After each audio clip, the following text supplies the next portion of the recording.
সিদ্ধিরগঞ্জ ৪ নং ওয়ার্ড বিএনপির সিনিয়র সহসভাপতি আনোয়ার হোসেনের বিরুদ্ধে চালানো ষড়যন্ত্রমূলক অপপ্রচারের তীব্র নিন্দা ও প্রতিবাদ জানিয়েছেন তিনি।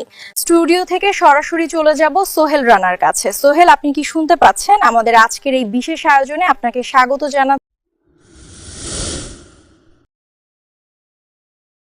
আমরা হয়তো দেখছেন বিগত দিনে রমজান মাসে আমরা সেমাই চিনি বিতরণ করছি, সামাজিকভাবে কাজ করছি। দেখা গেছে আমরা আরো ইফতারি পার্টি করেছি, সামাজিক মূলক কাজ যেগুলো আছে আমরা সবাইকে আছে। আমাদের আজহারুল ইসলাম মান্নান সাহেবের নির্দেশনায় সবার সাথে মিলেমিশে আমরা কাজটা করতেছি, করবো। আমরা তারেক জিয়ার নির্দেশে আমরা সবাই একত্রিতভাবে আমরা সবাইকে নিয়ে মিলেমিশে কাজ করবো। আমরা কুচক্রি মহলকে আমরা বলতে চাই, আমরা এই সমস্ত জিনিসে কান দিবেন না, আমরা ভালোভাবে দেখবেন, ভালোভাবে আমরা সবাই একত্রে মিলেমিশে কাজ করতে চাই।